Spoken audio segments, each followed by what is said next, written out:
Таны амьдралд тулгарч байгаа асуудал ганц таны асуудал биш. Харин ойлголтын, хандлагын, заримдаа нийгмийн алдааны үр дагавар байж болно.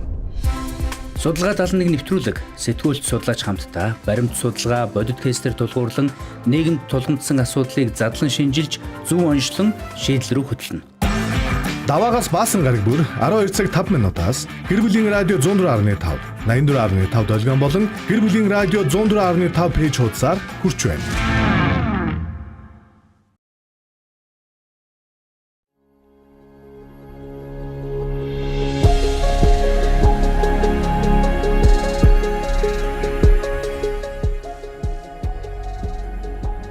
Гэр бүлийн радио 104.5, 84.5 долгион дээр суугаад харуулсан сонсож байгаа хүм сонсогч танд өнөөдрийн мэндийг хүргье. Судалгаа 71 нэвтрүүлгийн цоошинхийн дугаарыг танд хүргэхэд бэлэн болжээ. За радио таамттай байдаг хэм сонсогч танд судалгаа 71 хүргэхэд бэлэн болсон байна. За камерад хөвсөж байгаа бас анзаарахгүй харчлаа. Тэгэхээр 9986 104 5 дугаар явцаар та бидэнтэй хамтдаа байж тэ яг энэ сэдвийн талаар ярилцах боломжтой бол 88 66 104 5 гэсэн дугаар явцаар бас маркетингтэй холбогдоод хамтран ажиллах боломжтой.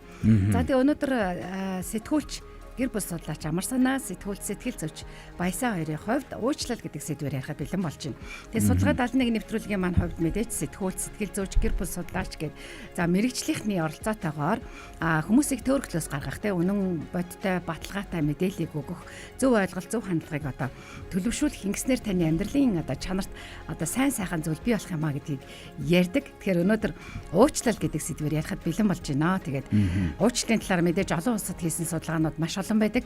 За харин Монгол улсад хийсэн судалгаанууд бол ямарваа нэг зүйлтэй хамааруулаад хийгээд энэ зүйлээс болоод одоо тий гэр бүл салсан юм байна гэдэг ч юм уу тий энэ зүйлээс болоод хүмүүсийн хооронд харилцаа ингэж үүссэн юм байна гэдэг судалгаанууд байгаад байна.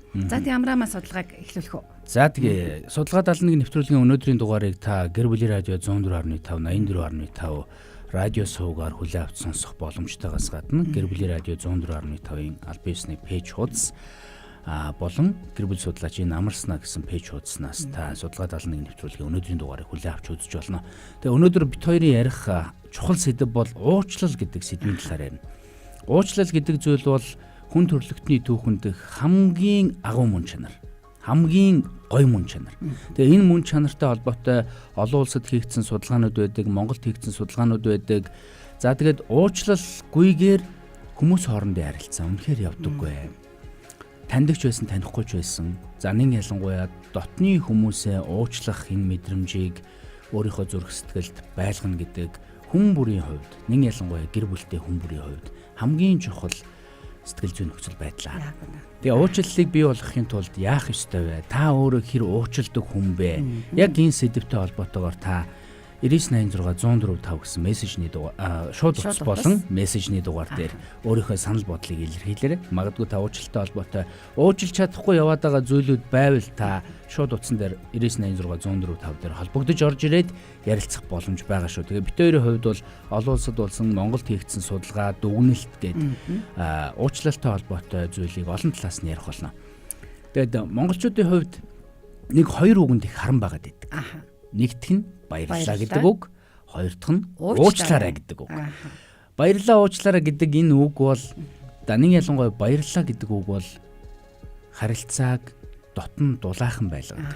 Өөрт нь хүн одоо гоё юм хийгээд өглөө гэж бодоход түүнд баярлалаа гэдэг энэ үгийг хэлснээр харилцаанд бүр ингээд халуун дулаан уур амьсгал, илч дулаан ингээд мэдрэгж идэг, сэтгэлээс сэтгэлд, зүрхнээс зүрхэнд хүрж идэг. Энэ бол үнэхээр гоё үг. За нөгөөх үг нь уучлал гэдэг үг. Уучлал гэдэг үг бол нөгөө хагарсан харилцааг нийлүүлдэг. Хоёр хүний сэвцэн сэтгэлийг эргээд хэвэнд нь оруулж, буцааж яг эв зүгээр нь бий болгодог. Хамгийн чухал харилцаанд эд шидтэй хамгийн чухал хоёр үг. Тэгэхээр энэ үгийг дэлхийд яаж судалсан байдаг вэ? Монголд яаж судалсан байдаг вэ гэдэг талаар ярив. За уучлал буюу энэ forgiveness-тэй холбоотой судалгаанууд сүүлийн 20 жилд сэтгэл зүй болоод гэр бүл эрүүл мэнд гэдэг энэ нийгмийн харилцааны маш олон салбарт эрчимтэй хийгдсэн байдаг. Олон улс болон Монголын хүрээнд хийгдсэн хамгийн чухал судалгааны дүгнэлтүүд гэвэл За олон улсаас нь эхлээд ирээ л да. Уучлал ба сэтгцийн эрүүл мэндийн талаар Америк нэгдсэн улсын сэтгэл зүйч Everett Warrington гэдэг хүн судалгаа хийсэн байдаг. Тэгээд энэ хүн ямар судалгаа хийсэн бэ гэдгээр уучлалын эмчилгээ буюу forgiveness therapy одоо хүмүүст хийсэн байгаа байхгүй. Тэгээд сэтгэл готрол нь буурсан. Уучлалын одоо эмчилгээ гэхэд сэтгэл готрол ингээ буурж байгаа.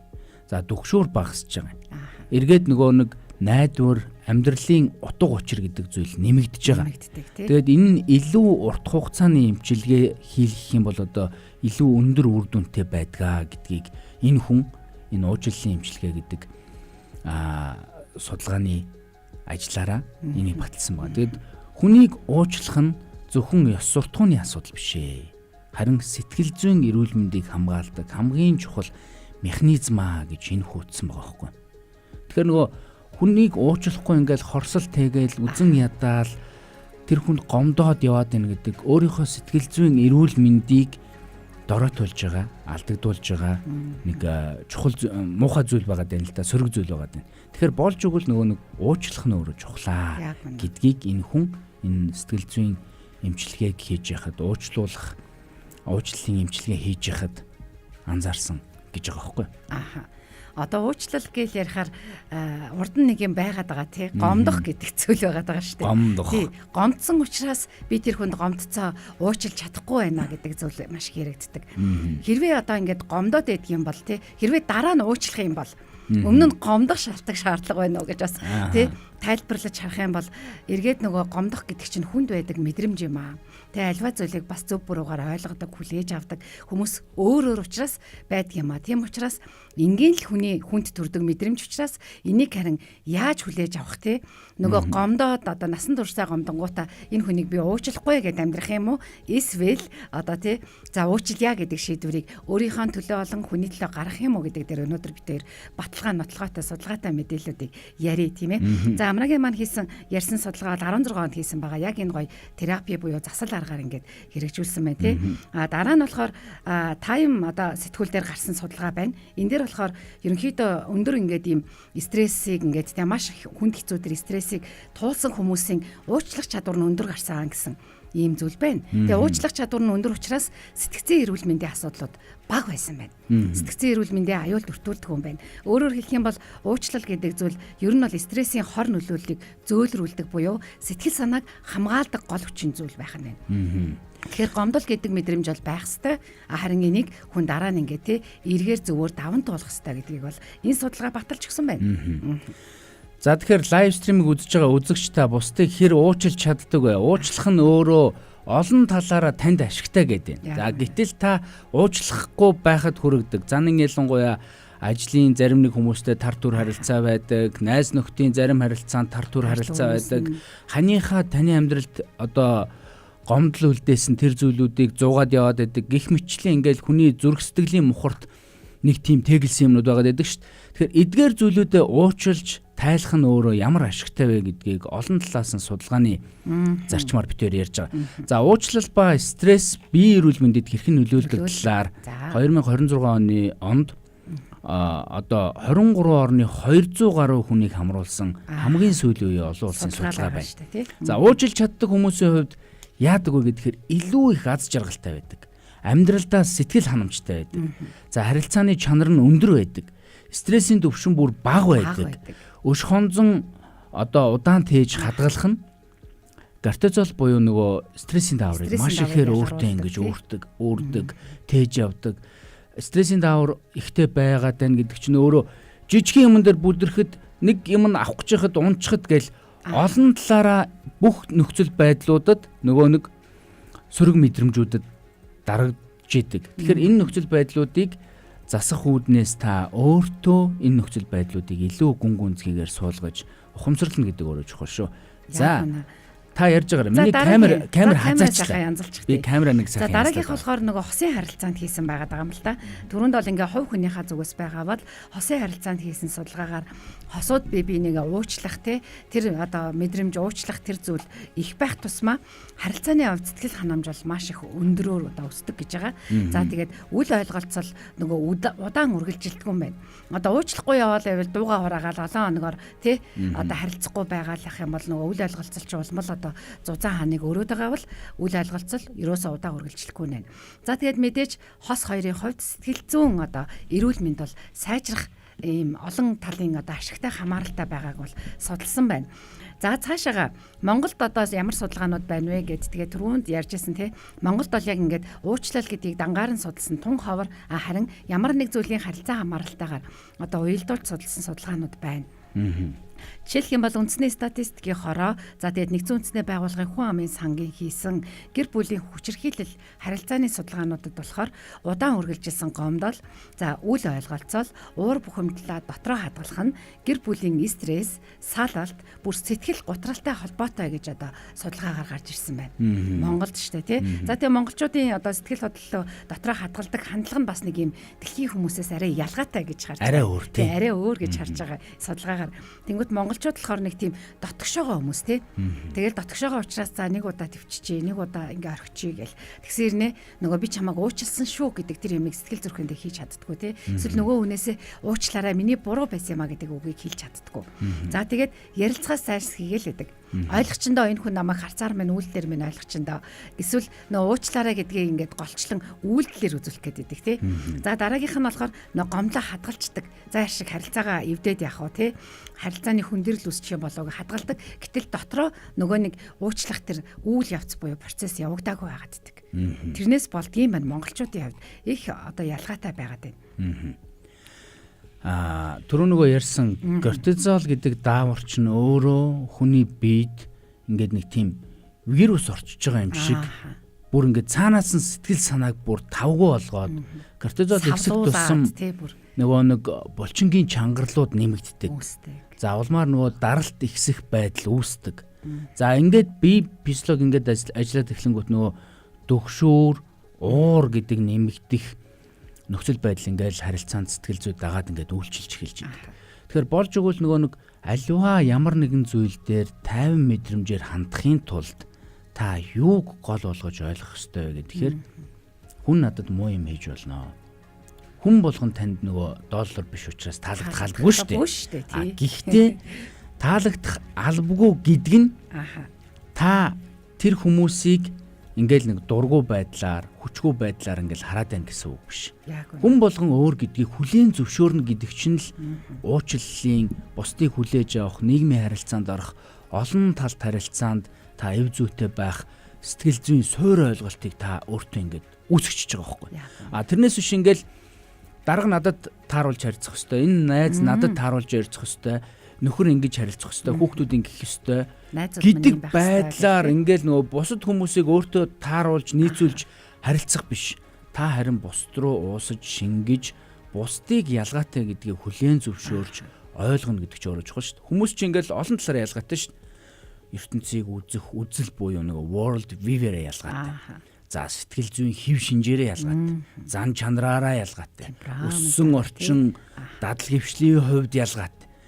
За тэгээд дээрэс нь таны амьдарч байгаа орчин, боловсрал, мэдлэгийн төвшин, амьдралын хэм маяг гэл олон зүйлээрээ ялгаатай. Тэгэхээр нэг олон зүйлээрээ ялгаатай энэ харилцаанд орохдоо би бусдаас ялгаатай. Бусад хүмүүс надаас ялгаатай гэдэг энэ мөн чанарыг та ингээд бүрэн утгаар нь зураглаад харчих юм бол та бусад хүмүүсийн тэр магадгүй хиг ёг хийж байгаа үгийг магадгүй тантай таарч нийцэхгүй байгаа тэр vibe-ийг ингээл хөнгөнөр шингээгээд хүлээгээд авчихна гэсэн үг байна. Тэрнээс биш би л ингэх ёстой, надад л ингэж үйлчлэх ёстой гэдэг хууль ийм сэтгэл зүгээр хандвал та үнэхээр бүх юмнаас стрессийг авна. Бүх юмыг нөгөө уучлахгүй байх, бүх юмд сөргөөр хандах энэ их үс өрөөдийг авна.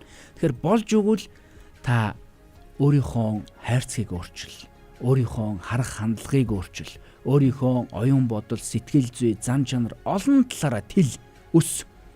Өнөөдөр техник технологийн хөгжил бүр ингээл яваад өглөө шүү дээ. хүмүүсийн Гүйцэтгэл хөгжлөөс байна бүр гэж. ингээд давчлаа. Тэгтэл хүмүүс нь бид нэр өөрсдөө хэрэгжилж байгаа техник технологи утасныхаа бүх функцийг ашиглаж чадж гинүү. Тэ компьютерийн бүх програмуудын бүх нарийн тохиргоонуудыг мэдж гинүү.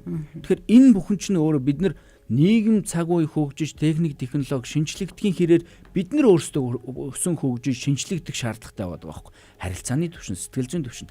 Гэтэл ингээл байх байдгаараа ингээл нөгөө гомдсон мэдрэмжээ чирээл харилцааныхаа бүх талбар бүр дээр зөрчилтэй, асуудалтай, бусадтай эв нэгдлийг бий болгож чаддаггүй ийм нөхцөл байдлуудаар та өөрийгөө бариад яваад байгаа бол та цаг үеэс хоцорж гинэ гэсэн үг. Магадгүй бид нэр хүүхдүүдэд зарим тохиолдолд гүцэхгүй байгаа шүү дээ. Хүүхдүүд маань биднээс ингээд давах гээд байна. Илүү өөр болж байгаа шүү. Тэгэхээр энэ нөхцөл байдлыг тунгааж бодож уучлал гэдэг зүйл таны амьдралд, таны сэтгэл зүйд ямар чухал вэ гэдгийг өнөөдөр судалгаа 71 нэвтрүүлэг хүргэхийг зорж байна. За тэгээд очир бат мөнх цэцэг маань өдрийн мэнд хүргье гэдээ ороод ирсэн байна. Битэрийн хувьд өнөөдөр уучлалын талаар судалгаатай, нотлоготой, баримттай, тэгээд гарцтай боломжийг одоо хүргэж байгаа те. Тэгэхээр сонсогчдаа гэр бүлийн радио 104.5-гийн пэйж хуудсан дээр хүрж байгаа лайв стримийг үзээд бас комент бичиж болно.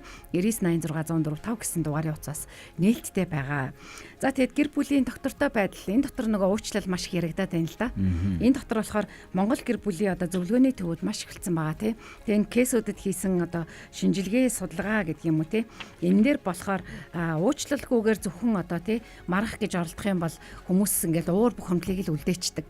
Тэгээд мэдрэмжээ ярилцах, хүлээн зөвшөөрөх, нөгөө хил хязгаар тогтоох гэдэг тэр эрүүл одоо зүйлүүд байхгүй болчт юм байна. Тэгэхээр энэ хүн өөр шүү дээ гэдэг түрүүнд нөгөө амраагийн хэлдгээр тий хүн болгон өөр маш олон зүйлээрээ өөр гэдгийг ойлгочих юм бол тэр хүнийг тий ямар ч одоо байдлаар өөрийнхөө одоо илэрхийлэмжээр илэрхийлж яхад нь энэ хүн чинь ийм төрлийн хүн шүү дээ гэж сонсоход л ерөөсөө гомдох шаардлага шалтгаан байдаггүй гэж ярьдаг тий. За тэгэхээр уучлал гэдгийг бид нар нийгмээрээ нийтээрээ за мартчихъя гэдэг нэг юм ойлголт байх гаддаг. Мартчихъя тэгвэл тэгээ сэтгэл санаанаас гараа явчихна.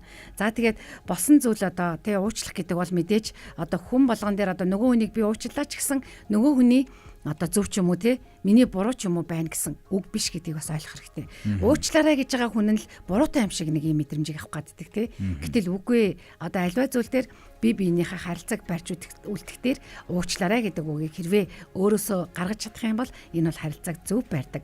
За тэгээд одоо юу гэдгийг те уучлаарай гэд хэлэхэд нэрээ энэ хүн чинь бас уучлал гуйж чаддгийм байна. Би ч гэсэн уучлалыг хүлээж авъя. Би ч бас уучлалыгээд эргээд бас би биедээ нэг юм чөлөөтэйгээр гомдох гэдэг юм уу те. Гомдоод ингээ үзэн ядаад хорсоод тэр зүйл рүү очихгүйгээр би чамд нэрээ яг ийм зүйл дээр гомдсон штэ гэдгийг илэрхийлээд эсвэл би чамайг ингээд гомдоочудаа уучлаарай гэдэг нэг ийм байдлыг бас бий болох нэг чухал байгаад идэг. За тэгээ уучлал бол мэдээж өнгөрснийг өөрчлөхгүй ч гэсэн таны одоог болон ирээдүг өөрчлөх боломжтой гэдгийг маш сайн одоо ойлгох хэрэгтэй юм шиг санагддаг.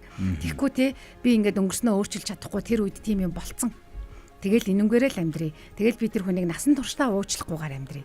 Гэл явах юм бол таны одоо болон ирээдүй одоо аюулд орж ийнэ л гэсэн үг тий. Одоо нөгөө соос гэрэл асаад байна л гэсэн үг шүү дээ. Ялгаагүй тийм шүү тий. Уучлал дотор яригдах ёстой нэг чухал зүйлийг 2015 онд энэ метаанализаар гаргаж ирсэн байна л да. Олуулсад энэ дээр юу гаргаж ирсэн бэ гэхээр self forgiveness буюу өөрийгөө уучлах. Өөрийгөө уучлж, өөрийгөө хүлээн зөвшөөрж, өөрийгөө алдаатай, оноотой дэнсэлж чаддаг хүн. Алдаанаасаа суралцж чаддаг хүн. Оноогоо их байлгаж чаддаг хүн илүү их амжилттай байдаг.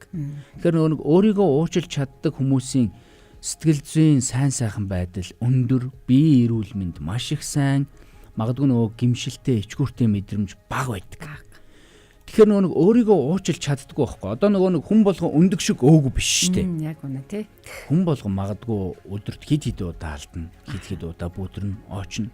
Энэ тоолонд чи ийм л азгүй байхгүй юу? Чамд ийм л учраас ийм муу нөхөр заяаж байгаа. Ийм муу эхнэр заяаж байгаа.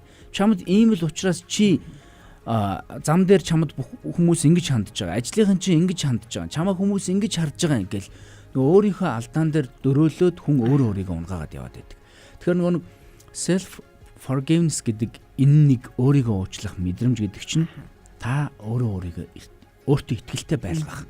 Алдсан ч гэсэн алдаанасаа сурах, унсан ч гэсэн босох боломжийг олгодог хамгийн чухал хөшөөргөн. Тэгээд өөрийгөө уучлахаас гадна та ойр дотны хүмүүсээ маш их уучлах тийм тэнхээтэй бай. Сэтгэл зүйн тэнхээтэй бай. Хүн одоо нэг гудамжинд яваа хин нэгэнд бол ингээл нэг гомдоол тэрийг бодоод яваад байгаа. Сүртэй юм болох. Харин дотны хүмүүсээсээ маш хүнд мэдрэмжийг авдаг. Муухай мэдрэмжийг авдаг. Иннээсээ улбаалаад нөгөө нэг гомдоол яваад байх, тунаал яваад байх энэ мэдрэмжийг тэгээд идэг. Тэгэхээр болж өгвөл дотны хүмүүсээ илүү их уучлах, ийм сэтгэл зүйн талбайг, сэтгэл зүйн нөөц бололцоо, чадамжийг өөртөө өндөр байлга. Ингэж өндөр байлгах хамгийн чухал хөшүүрэг нь юу вэ гэхээр би ямар ч алдаа гаргасан хайртай хүнээ, хайртай дотны хүмүүсээ, аавыгаа, ээжигээ, ахыгаа, эгчигээ энэ хүмүүсийг уучлнаа гэдэг энэ одоо сэтгэл зүйн мотивацийг, хүсэл тэмүүллийг өөртөө суулга. Энд чинь өөрөө нөгөө компьютерийн програм шиг ингээл өөртөө ингээл инсталл хийгээл суулгачдаг зүйл واخгүй, суулгачдаг зүйл. Энийг суулгахын тулд яадаг вэ гэхээр та нэгдүгээрт ямар ч зүйл дээр би бусдыг уучлахад бэлэн гэдэг хандлагыг өөртөө төлөвшүүл. Өөрийгөө хамгаалах self defense гэдэг модыг биш, би бусдыг хүлээн авна гэдэг энэ нөхцөл байдал, энэ чанарыг өөртөө суулгана гэсэн үг. Тэгээ нэг талдаа одоо мэдээж нэг хөнгөн зүйлийг бол уучлаад даваад гарахад бол их амархан байдаг л да. Хосын харилцаанд бол нэг хөнгөөн чанарын зүйлүүдийг ингээд уучлаад даваад гарахад амархан. Харин хүнд зүйлүүд байдаг. Нөгөө нэг араар тавилтын асуудал, хууралтын асуудал, хүчирхийллийн асуудал гээл энэ олон зүйлийг нөгөө уучлж давахад үнэхээр хэцүү байдаг. Энэ хүнд зохилтыг уучлж давна гэдэг бол зайлшгүй нөгөө мэрэгжлийн хүний тусламжтайгаар заавар зөвлөгөөний дагуу давхад их чухал өр нөлөөтэй байдаг. Тэгээ нэг ялангуяа одоо монголчуудын хувьд сэтгэл судлалын шинжлэх ухаан, гэр бүл судлалын шинжлэх ухаанд итгэх хэрэгтэй. Энэ итгэл үнэмшил гэдэг бол өөрөө таныг харилцааны олон талд нөхцөл байдлууд донд эв зүйтэй явах, өөрийгөө олох, нөгөө хүнтэйгээ ойлголцох энэ мөн чанар, шинж чанарыг олж авах хамгийн гол түлхүүр нь байдаг. Тэгээ нэг талдаа та өөрийгөө уучлахгүй бол ханаа уучлахгүй бол хоёрын харилцаа үнэхээр хол явахгүй. Ямар ч үед хол явахгүй. Тэгэхээр нөгөө нэг уучлах гэдэг мэдрэмжийг гүн байлгана гэдэг, өөртөө суулгана гэдэг хүний харилцаанд нэг ялангуяа гэр бүлийн амьдралд ямар чухал вэ гэдгийг энэ шинж чанар бол харуулж байхаа гэж бодож байна, тийм. Яг үнэ. За Балчин 8 заяа маань ингэсэн байна. Уучлаарай гэдэг үгийг хүлээгээд байдаг. Хэрвээ энэ үгийг сонсохоо хүлээсээр шарах нэмэгдээд байх шигэ яаж нэмгэлсээр мартдаг вэ гэд. Сая энийг яг Амраат хоёр ярьсан тий. Уучлал гэдэг мартна гэсэн үг шээ тий. Ярилцгаа болно гэсэн үг шээ. Хүлээн гэсэн үг бишээ гэдэг ярьсан. Хэрвээ та тий уучлаарай гэдэг үгийг хин нэгнээс авмаар байгаа бол эхлээд тэрийг ярилцах хэрэгтэй тий. Би нэг тэр үед нэг ийм зүйл дээр те чиний гаргасан ийм хандлага дээр хэлсэн нэг ийм зүйлд чинь ягаад ч юм ингээ гомдоод үлдчихжээ гэдгээ илэрхийлэх те нөхөртөө бол нөхөртөө, найзтаа бол найзтаа. За тэгээд нөө тэрийг сонсох биш те. Тэр үед би нэг ийм мэдрэмж авсан шүү. Чи энэ дээр яасан бэ? Магадгүй чи анзаараагүй ч байж болно. Хүмүүс чинь нэг юм анзааралгүйгээр хүмүүсийг гомдоцсон тохиолдлууд их байдаг те. Тэгээд нэг санамсаргүй хилцэн, санамсаргүй давпалцсан ч юм уу те. Тэрэнд нь нөгөө хүн нь гомдчихвол энэ хүн надаас уучлаарай гэж гуйх болоогүй яваад идэг. Тэгэхээр мартаад эсвэл ингээ хүлээгээд нэмгэрдэг юм бишээ тий. Энэ дээр ингээд тэр хүн хэрвээ тэр хүнтэй ярилцаад энийг ойлгохгүй байх юм бол одоо тэр хүнийг тэгвэл дотроо үнэхээр жинхнээсээ тий. За би энэ хүнийг хэлснээр тийм хүн биш дээ. Энэ хүний хандж байгаагаар тийм хүн биш дээ гэд тэр хүнийг зүгээр дотроо уучлж өнгөрөх. За тэгээ хилээд ойлгох юм бол нөгөө хүн өө яана би чамайг тэгэхэд гомдооцсон уу. За тэгвэл намайг уучлаарай гэдэг. Тэр зүйл явагдчихэж л өөрчлөгдөн тий. Тэрнээс мартаад нэмгэрнэ гэсэн зүйл байхгүй. Тэгээ монголчуудын хувьд их ялгаатай гэж түрүүнд хэлсэн энэ байгаа. Нөгөө гомдол уучлалын хэв маяг нь соёлын хувьд, хүмүүжлийн хувьд тий гэр бүлийн орчны хувьд их нөлөөлөд энэ монголчуудын хувьд. За тэгэнгүүт яг энэ сэдвээр болохоор судалгаа байхгүй ч гэсэн ерөнхийдөө монголчууд юунаас болоод илүү гомдох хандлагатай байдаг вэ гэсэн чинь за тоохгүй байх буюу үл хүндэтгсэн мэдрэмж. гарах юм бол за үл ойшоох юм бол тий за олон нийтийн өмнө нэг тийм шүүмжлээ доёлоод гэж ярьдаг тий доромжлох юм бол за тэгээд дуугүй хүүтэн хандах юм бол гээд гомдол үсээд идэм байх. За тэгээд яагаад монголчууд тэгдэг вэ гэхээр монголчууд нөгөө нэр төрөө эрхэмлдэг хүмүүс тий. Монголчууд бас хүндлэлийг их үнцэнтэй зүйл гэж хардаг хүмүүс. Өөртөө нь хүндлэлтэй харьцах юм бол нэрээ энэ ингээд тий ямар гоё одоо хүн бэ гэдэг нэг тэр ойлголт мэдрэмжийг авааддаг. За хоёрт нь болохоор ойр дотны хүмүүс буюу түрүүн намраагийн хэлдэг тий монголчууд одоо холын хүнээс бол гомдох нь гайгүй ойр дотны хайртай нөгөө гэр бүлээсээ хань нэгжлээсээ тий яалтчгүй эцэг гэхээсээ ах дүүсээсээ найзаасаа тэр илүү их эмзэглэлийг авдаг. За тэгээд яагаад тийм одоо зүйл үүсэт байна вэ гэхээр яалтчгүй хүлээлт нь өндөр байгаад идэг. Тэр хүнээс хүлээж байгаа хүлээлт. Тэгээд тэр хүнд итгэж байгаа итгэл нь бас өндөр байгаад идэг. Тийм учраас л амархан гомдчоод байдаг гэсэн үг тий. За дараагийнх нь болохоор харьцуулалт шүүмжлэлээс болдог. Одоо нөгөө багасаа л тий чи ихчээсээ тийм байла. Чиний найз чинь тэгж ах чинь гэл те. Тэгэл ингээл манай тэр нэг найзын хүүхдэн тэгж ийн гэл те. Нэг тийм байдлуудаас болоод гэд нэг юм гомддог. Тэнгүүт би муул байгаа юм байна. Би хичээгээд байгаа ш дугуун гэхдээ намайг аав ээж маань сайн гэж харахгүй байгаа юм байна. Тэ тэгээд үнэлэгдэхгүй байгаагаас болоод амархан гомддог. Тэнгүүт амьдрал дээр гараад ирлээ. Нөхөртөө их нэртэй боллоо. Тэгсэн нөхөр их нэр нь үнэлэхгүй ангууд л гомдчихдаг. Энэ бол ингээд маш том монголчуудын шалтгаан байна. За тэгээд дөрөвдөх нь болохоор нөгөө сэтгэл санаагаа шууд илэрхийлж ярьдгүү. За энэ хүн намайг мэдэрчэндээ ойлгочиндоо тий намайг гомдсон байгааг мэдэндээ гэд балчин юм заяагийн маань хэлээд байгаа. Хүлээлт үүсгээд байна тий. Тэгэхээр монголчуудын ялгаа энэ байгаад байна. Тийм шүү тий. За судалгаа 71 нэвтрүүлэг өнөөдөр уучлал гэсэн сэдвийн хүрээнд гэр бүлийн радиогийн сэтгүүлч гэр бүл судлаач Амарснаа гэр бүлийн радиогийн сэтгэл зүйч сэтгүүлч Баясгалан нар гэр бүлийн радиогийн 2 дугаар эфирээс судалгаа 71 нэвтрүүлгийг бэлтгэн хүргэж байна. 9986 104.5 гэсэн эфирийн шууд утсыг нээлээ. Тэгээ шууд утсан дээр яг одоо шуудаар холбогдож орж ирээд битэрийн ярьж байгаа хэлж байгаа зүйлүүдтэй холбоотой магадгүй танд бусдыг уучлахад хэцүү байдаг тэр мэдрэмжүүдээс хуваалцаарай. Яг үнэ. Энэ уучлахгүй байгаа энэ мөн чанар нөхцөл байдлуудыг та хэр удаан тээж явж байна вэ? Гомдол бол өөрөө сэтгэлийн хор тавдар гэдэг байгаа байхгүй юу? Гомдол бол сэтгэлийн хор тавдар. Тэгэхээр нэг гомдлыг тээгээд яваад байх тусам та өөрийгөө илүү их өвдөгж гин гэсэн үг, дарангуйлж гин гэсэн үг, таны дотор нөгөө кортизол буюу стрессийн давар их ялгарж гин гэсэн үг. Магадгүй таны булчин байнга чангаралтай явж гин, магадгүй таны цусны даралт өндөр байна. Ямар нэг жоохон зүйл дээр сөрөг уур утсаар энергийг өөрөөсөө гаргах, энийгээ бусдад халдварлуулах, өөрийгөө төдийгүй өөрийнхөө хүрээлэлд байгаа тэр хүмүүсийн харилцааг эвдэх, уур амьсгалыг эвдэх ийм хөшүүргийг үүсгэдэг. Тэгэхээр болж өгөл уучлал. Тэгээ дөрөв нөгөө нэг уучлал гэдэг чинь өөрөө мартахын нэр биш гэж ялсан шүү дээ, тийм. Уучлал гэдэг процесс өөрөө яаж явагддаг вэ гэхээр уучлалыг хүмүүс ингээл нэг цаг хугацаанд найддаг. Цагийн хугацааны явцад бүдгрээд мартчихмээ зтэй гэж боддог. Гэхдээ энэ биш ээ. Мэдээж цаг хугацаа аливаа зүйлийг жоохон бүдгрүүлдэг.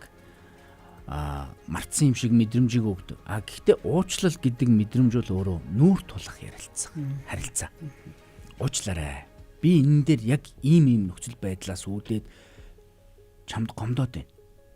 Ийм харилцаа үзүүлсэн учраас надад муухай байна. Иннээс үүдэлтэйгээр би өөрийг чинь харахад, өөртөө чинь ярилцахад ам нээгдэж өгөхгүй, магадгүй ингээд сөрөг байдлаар ингээд харилцаа үүсчих гээд байна. Яг энэ нүүр тулсан дуу хоолойны тайван дүлгөөн өнгө бүхий зөв харилцааг үүсгэж ийж зөв мэдрэмжийг хин хиндэ өгч авж ийж энэчнээс нөгөө харилцааны яг нөгөө уучлах мэдрэмж, илэрхийлэх мэдрэмж чи үүсдэг. Тэгээ нөгөө яавал уучлсан гэдэг мэдрэмжийг авч болдог вэ гэхээр магадгүй таны амьдралд хийсэн тэдгэр зүйлүүдийг дурсахад, сөхөхөд, санахад, бодоход та хүндүртэйгээр, өвдөлттэйгээр дурсаад байвал та түүнийг уучлаагүй байна гэсэн үг. Одоо хүртэл та өвдөлттэй байгаа бол уучлаагүй байна гэсэн үг. Харин тэрийг дурсахад, санахад, бодоход ямар нэгэн өвдөлтгүйгээр хөнгөн байдлаар дурсаж чадчихвэл, мэдэрч чадчихвэл би одоо уучлалцсан юм байна гэдэг мэдрэмжийг авдаг. Тэгэхээр энэ уучлалцсан гэдэг тэр сайхан дүүрэн мэдрэмжийг авах хүртлэх тэр хүнтэй эвдэрсэн тэр харилцаанд та хоёр ямар гүрийг барьсан, ямар замыг тавьсан, харилцаа чинь яаж далийсэн, яаж донсолсон, тэр үед хоёр яг ямар байдлаар ярилцсан, ойлголцсон. бие биетэйгээ нүд рүүгээ хард сууж агаад бие биетэйгээ ямар харилцааг үүсгэсэн. Энэ бүх нөхцөл байдлууд чинь зөвхөн нөгөө нэг цаг хугацааны явцад бүдгрээд мартдаг зүйл биш ээ.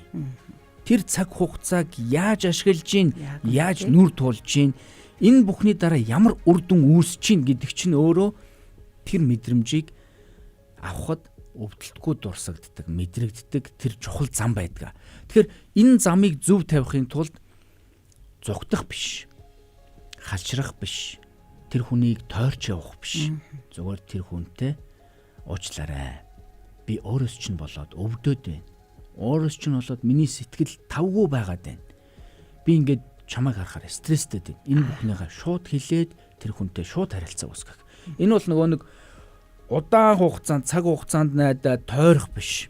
Энэ бол товч бөгөөд хамгийн тодорхой, хамгийн ойлгомжтой, өөрийгөө болон нөгөө хүнийг тайван байлгаж чаддаг ийм гоё зам. Тэгэхээр ийм гоё замыг сонгоорой. Ийм гоё дүт замыг сонгоорой. Энэ өөрөө нөгөө монгол хүний түрүү нөгөө монгол хүмүүсийн хувьд та онцлогийг хэлсэн шүү дээ, тийм. Тэгэхээр монгол хүмүүсийн хувьд яг ийм харилцааг барих нь өөрөө их чухал байгаа шүү. Тэгэхээр лайв стримийг үзэж байгаа үзэгчд маань яг өнөөдрийн энэ уучлал гэсэн сэдвтэй холбоотой комментуудаа, сэтгэгдлүүдээ үлдээгээрэй. Магадгүй үзэж байгаа үзэгч та 9986 104 5 гэсэн эфирийн шууд утсан дээр яг одоо шуудаар холбогдож орж ирээд ярилцах боломжтой шүү. За Гэр бүлийн радиогийн Facebook пэйж хуудсан дээр явж байгаа лайв стримийн доор коммент хэсэгт нь өөрийнхөө ярьж хэлэх зүйлийг илэрхийлээрэй. Төвшин им маань мөнхүүш бэ сонсорой гэдэг хүнийг меншн хийсэн байна. За Гэр бүл судлаач энэ амарснаа гэсэн пэйж хуудсан дээр явж байгаа лайв стримийн доор Дарика Дардулам Бадам гэдэг хүнийг меншн хийсэн байна. Оги Жаги гэдэг хүнийг меншн хийсэн байна. Ока гэдэг хүнийг меншн хийсэн байна. За Цаги битсэн байна. Таги битсэн байна. За нэрийг буруу уншчлаа. За халуун дулаан мэдрэмжтэй нөгөө дээр таарсан хүн байна те. Нэг худалдаа авалт хийх гээд явж байсан чинь таарад тэгээд сэтгэлдээ битсэн байна. Дээр таарлцсан хүн байна штэ. Гоё нэрхтэй сайхан хосууд явж байсан гэж зүрх хэлгээсэн байна. Баярлалаа. За тэгээд ер нь бол нөгөө яг ийм гоё нэрэг сайхан байдлыг байгаа орчиндөө түгээгээрээ стресс, уур бухимдал, уцаар, ундуйцал нийгэм маань бол үнэхээр стресс илүүдэж эерэг уур амьсгал, уучлах, бусдыг хүндэтгэх мэдрэмжээр Монголын нийгэм дутж штэ.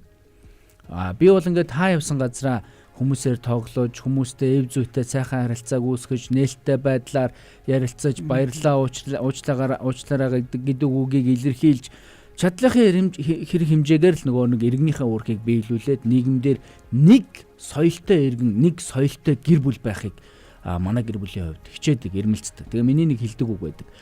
Гэр бүл бүрийн эерэг өөрчлөлт, эрүүл зөв харилцаанаас нийгэм эрүүлжих боломжтой. Яг үнэ. Тэгэхээр нийгмийг эрүүл байлгахыг гэвэл танай гэр бүл элэг бүтэн, эрүүл сарвал, зөв уур амьсгалтай, энергитэй байх хэрэгтэй. Тэгээд нөгөө засан бөмбөлгийн онлоор ингээл энэ бөмбөлөгч нь нэг гэр бүлийн зөв уур амьсгал дараагийнхтаа нөлөөлнө, тэр нь дараагийнхтаа нөлөөлнө. Ингэж явсаар байгаад Монголын нийгэм маань ингээд сайхан эрүүлж нэ. Өнөөдөр бид нар Японыг ямар гоё соёлтой, ямар гоё харилцаатай, ямар стрессгүй ингээл байдаг. Тэгэхээр энэ стрессгүй, ур уцааргүй нийгмийг бүтээхийн тулд та өөрөө нэг эдсэнд байгаарай гэдэг уриалгыг хэлж байгаа. За нөгөө талаараа таны энэ бусдыг уучилдаг, хүнддэгдэг, бусдтай сайхан харилцдаг энэ соёл чинь таныг төдийгүй таны ойр орчинд байгаа бүх хүнийг тайван байлгаж чаддаг юм шүү. Тэгэхээр нөгөө нэг амар тайван мэдрэмжийг өөртөө бий болгоё гэвэл хамгийн түрүүнд хэлсэнчлэн ялгаатай гэдэг нөхцөл байдлыг хүлээн зөвшөөрч бусдыг хүндэтгэх энэ явдал бол өөрөө маш чухал юм аа. За тэгээд дараагийн нэг онцлог зүйл юу вэ гэх юм бол түрүүнд нөгөө гэр бүл эрүүл сарвал байвал нийгэм гэж ярьсан те. Тэгэхээр тэр гэр бүлд өсөж байгаа хүүхдүүдэд бид нэр ямар нөлөөллийг үзүүлэх вэ гэд бодохоор хүүхдүүдийг харахаар баярлаа, хайртай шүү, уучлаарай гэдэг үгээ те. Би гомдчлоо гэдэг үгээ ч гэсэн юм ил цагаан шув шулуухан хэлдэг штэ. Том болоод ирэнгүүт хүн насанд хүрээд ирэнгүүт тэрийгээ бас ингээд янз бүрээр хэлэхгүй дотгошоо гадагшаага байгаад байна л та. Тэгээд энэ дээр бас нэг юм нөлөөлдөг зүйл гэсэн чинь манай ахмадуудын бас тэр нэг ахуй соёлын юм байдгийм байна. Тэр нь юу вэ гэсэн чинь за нэг нэгнээ уучлчил та гэл те. Эсвэл зүгээр за болоо бол сүртэй ингээл хэлцдэг. За эсвэл те эвтэй бай л гэдэг. Яаж эвтэй байх тэр зүйлийг хэлэхгүйгээс болоод ингээд гомдцсон нь шархлаал те гомдооц нь ингээл зүгээр штэ гэр бүлийн хүмүүс юм чин гэдэг нэг юм хев маягийг бий болох гэдэг. Тэгэхээр монголчууд бол одоо дотгошоогоо үйлдэлээрээ одоо эвлэрлээ харуулж яадаг соёлтой ард түмэн юм бол өнөөдөр нөгөө хүн хэлээрээ мал хөлөөрөө гэл ард түмэн маань ч гэсэн хэлсэн байдаг шиг хүн хэлээрээ гэдэг шиг те гомдлоо уучлаарай те би энэ дээр ингэсэн шүү одоо баярлаа гэдэг энэ үгсийг хэлдэг энэ сэтгэлээ илэрхийлэхийн дадлыг бий болгох нь чухлаа гэж байна. Тэгээд хэрвээ ингээд хэрэг нь уучлах юм бол дараа нь гомдохгүй байж болох уу гэдэг энэ агуулгыг хөндөжсэн. Тэгэхээр тэр маань яагаад яригадаад байгаа вэ гэхээр нөө сэтгэл мэдрэмж гэдэг зүйлийг бид нар дарж болохгүй л гэдгийг илэрхийлээд байгаа тий. Тухайн үед ямар сэтгэл мэдрэмж төрсөн байна. Тухайн үед үнэхээр одоо хэлж чадах тэр одоо тий мэдэл байгаа бол хэлж хуваалцах чадахгүй байх юм бол тий дараа нь яг энэ дэр би ингэсэн шүү гэдгээ бас нэг илэрхийлэх бодож байгаад тий зөвөр илэрхийлэх буюу насанд хүрсэн хүмүүс бол насанд хүрсэн хүмүүсийн төвшөнд илэрхийлж сурах нь их чухал байна гэдгийг өнөөдөр бид тээр ярьж байгаа. За тэгээд уучлахад тэгвэл нөгөө сэтгэл зүйн одоо ямар алхам юунууд хэрэгтэй вэ гэд. Тэгээ түрүүн намраа маань бас ярьсан шүү дээ. Одоо том хүмүүстэй гээд өөр одоо гомдсон гомдоосон хүмүүс тулах хэрэгтэй гэд тий. Энэ дээр одоо юу гэдгийг тий миний нөгөө насанд хүрсэн хүмүүс гэж яриад байгааг би онцлмаар байгаа. Хэдий ингээд насанд хүрсэн ч гэсэн сэтгэл зүйн төлөвчдийн хувьд насанд хүрээгүй хүмүүс хоорондоо ярилцахад бас хэцүү байхгүй юу? Яг тийм. Тий тэгэхээр энэ дээр бол яалтчгүй эргээд нөгөө мэрэгжлийн хүн хэрэгтэй байхгүй тий.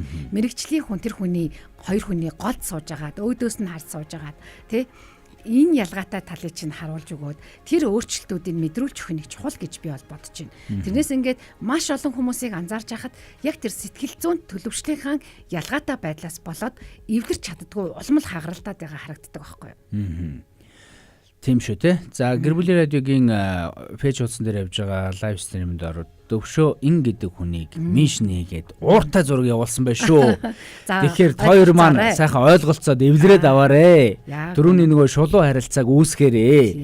За гэр бүл судлаач Амарсна гэсэн фэйж хуудсан дээр явж байгаа лайв стримэнд ор Мөнх Баяр Им гэдэг хүн маань үнэн гэхдээ яагаад чадахгүй маа өөрийгөө чөлөөлмөр л байх юм гэсэн байна. Тэгээд энэ илэрхийлж байгаа илэрхийлэмж чинь та өөрийгөө чөлөөлөх эхний алхмыг хийж байгаа шүү. Илэрхийлэх. Монгол гэр бүлийн хугацаанд Монгол гэр бүлийн Монголын сэтгэл зүйчдийн хувьд нөгөө судалгаа хомс гэж та түрүү хэлсэн шүү дээ. Үнэхээр хомс байдаг. Гэхдээ би ингээд өөрийнхөө зөвлөгөөний жишээ түүх, кейсүүд, хосуудтай уулзж байгаа ярилцах энэ нөхцөл байдлуудаас анзаардаг зүйл нь юу байдаг вэ гэхээр гомдлоо хитрхи их удаа хадгалсан байдаг. Яг үнэ. Тэгэхээр та зүгээр зураглаад үз. Гал тухайдоо нэг бакеттай савнд нэг хоолыг ингээд та удаан байлгаад үзээрэй. Муудаад, хөгжрөө, дүнхийрөө, агаар бүх юмыг мух олгоно шүү дээ. Яг үүнтэй адилхан тэр гомдол гэдэг мэдрэмж чинь таны сэтгэл зүйн нөгөө нэг эерэг байх, бусдыг хүлээж авах, өөртөө итгэлтэй байх, бусадтай сайхан харилцаатай байх гэх олон нөхцөл байдлыг багаар ингээл идээл тэр нөхцөл байдал чинь таныг өөрийгөө илүү сайхан байлгах энэ төвшнөөс чинь ингээд багсгаж идэг. Тэгэхээр гомдлоо бити удаа хадгалаа. Уучлсан мэт бити харагд. Яг үнэ. Дүр бити хэсэг. Яг ингээд дүр эсгээл яваад байдаг. За нөгөө талаараа нөгөө түрүүний хэлсэн шууд харилцааг үүсгэх буюу ярилцаж яг нүүр тулд сур. Тэгээд нөгөө зарим хүмүүсийн хувьд ингээд нэг муухай арга барилыг хэрэгэлдэг байхгүй. Тэр нь ямар арга барил вэ гэдгээр чимээгүй шийтгэх. Чимээгүй шийтгэхэд байдаг тий яг үнэ. Яг ингээл нэг жоохон юмар ингээл гүжөөл тавлаал ингээл хөшөөл яваад идэг байхгүй. Тэгэхээр ийм нөхцөл байдлыг хизээж битгий ашигла. Энд чинь өөрөө харилцааг тэр чигтэн тавгуулдаг. За нэг нөгөө талдаа Монголын эрэгтэйчүүдэд ажиглагддаг нэг зүйл бол эрэгтэй хүний сэтгэл хөдлөл бол мэдээж эмэгтэй хүнийхээс ялгаатай тотгошоо гэдэг мэдрэмжтэй байдаг. Тийм учраас нөгөө сэтгэл хөдлөлийнхөө мэдрэмжийг хадгалаад яваад байдаг. Уучлал гуйхаас зайлсхийдэг. За зарим тохиолдолд уучлал гуйж ин гэдэг нь өөрөө бууж өгж ин гэдэг нөхцөл байдлыг эрчүүд хувьд ойлгохгүй. Ялагдмааргүй байна. Тий. Эрхүү ялагдах дургу гэдэг мэдрэмжээр яваад байдаг. Гэхдээ би танд хэлье. Уучлал гуйна гэдэг ялагдж байгаа хүний зан чанар мөн чанар биш ээ. Уучлал гуйна гэдэг хүний хувьд ялж байгаа, харилцаагаа эвлүүлж байгаа.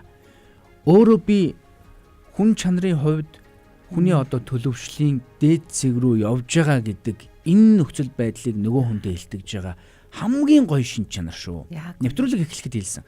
Баярлалаа уучлаарай гэдэг үг бол үнэхээр ид шидтэй үг ээ гэж. Тэгэхээр энэ ид шидтэй үгийг хэрэглэж харилцааныхаа олон талт нөхцөл байдлыг маш сайхнаар өөрөө бариарай гэдэг үгийг би төгсгөлд нийлээ. Яг үнэ. За Тэгээд 30 секунд за үлдчихэж. тий энэ дээр нэг ийм зүйлийг хэлчмээр байгаа нөө. Би юуг тэндээс одоо гомдоод тий миний дотор зүрх сэтгэл яагаад өвдсөн юм бэ гэдгийг өөрөөсөө асуучвал эхлэе тий. Эхлээд өөрөөсөө хэлгээд байгаа шүү дээ.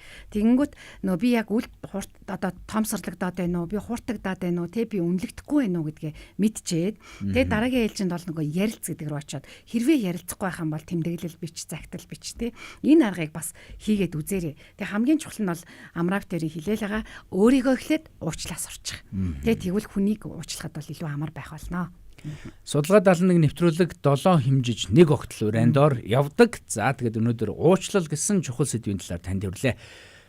Судалгаа 71 нэвтрүүлгийн бүх дугаарыг та YouTube хуудас болон SoundCloud-оос нөхөн сонсох боломжтой гэдгийг хэлье.